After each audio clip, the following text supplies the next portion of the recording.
বিরতির পর স্বাগত। বিকশিত ভারত সংকল্প যাত্রা এবং প্রতি ঘরে সুশাসন এরই অঙ্গ হিসেবে গোটা রাজ্যব্যাপী বিভিন্ন ক্যাম্পের আয়োজন করা হচ্ছে। ব্যতিক্রমী নয় খোয়াইয়ের সিপাহী হাওর পঞ্চায়েতের আজ মাঠ প্রাঙ্গণে অনুষ্ঠিত হয়েছে বিকশিত ভারত সংকল্প যাত্রা এবং এই ক্যাম্পে আজ জনসাধারণের উপচে পড়া ভিড় পরিলক্ষিত হয় এবং এই গাড়িকে কেন্দ্র করে উপস্থিত ছিলেন পঞ্চায়েতের নির্বাচিত সদস্যরা। এছাড়া আজ প্রশাসনের তরফ থেকে একাধিক স্টল বসানো হয়েছিল, যেখানে এলাকাবাসীরা বিভিন্ন সুযোগ সুবিধা গ্রহণ করেছেন। অর্থাৎ সুশাসনের কর্মসূচির অঙ্গ হিসেবে আজ খোয়াই বিভিন্ন পঞ্চায়েতে মাঠ প্রাঙ্গণে এই ধরনের ক্যাম্পের আয়োজন করা হয়েছে। সে বিষয়ে সংশ্লিষ্টদের কি বক্তব্য শুনুন।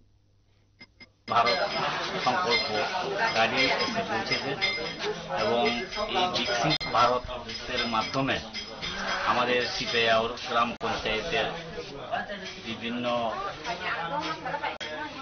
ওয়ার্ড থেকে আসা মানুষ এই প্রকল্পগুলি লাভ নিচ্ছে।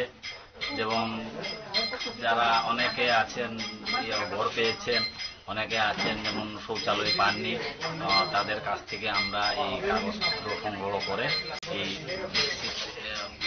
ভারত যে গাড়ি এসেছে ওনাদের হাতে আমরা তুলে দিয়েছি।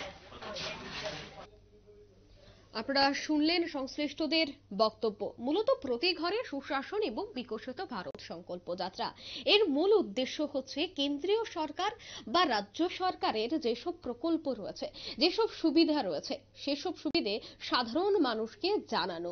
অর্থাৎ রাজ্য সরকার বা কেন্দ্রীয় সরকার সাধারণ মানুষের জন্য কি কি প্রকল্প তৈরি করেছে তার বিষয়ে যেন প্রত্যেকে অবগত হন, তার জন্যই এই ধরনের ক্যাম্প আয়োজন করা হয়েছে গোটা দেশব্যাপী। ব্যতিক্রমী নয় আমাদের রাজ্য। চলতি মাসে বিভিন্ন জেলায় বিভিন্ন ব্লকের উদ্যোগে এই ধরনের শিবিরের আয়োজন করা হচ্ছে, যেখানে প্রশাসনের উদ্যোগে বিভিন্ন সরকারি স্টল বসানো হয় এবং সেই স্টলে বেনিফিশিয়ারিদের বিভিন্ন সাহায্য করা হয়। বেনিফিশিয়ারিরা বিভিন্ন বিষয় জানতে পারে, বিশেষ করে প্রধানমন্ত্রী আবাস যোজনা থেকে শুরু করে প্রধানমন্ত্রী যেসব স্কিম রয়েছে, যার দ্বারা কৃষক থেকে শুরু করে বেনিফিশিয়ারিরা বিভিন্ন সুযোগ পাবে, বিভিন্ন সুবিধে পাবে, তা এক প্রকার জানার চেষ্টা করা হয় এই ধরনের ক্যাম্পের মাধ্যমে। এবং যে স্টল বা যে প্রশাসনের তরফ থেকে যে স্টলগুলি বসানো হয়, তার মূলত উদ্দেশ্য হচ্ছে সাধারণ মানুষকে গোটা বিষয় নিয়ে বোঝানো।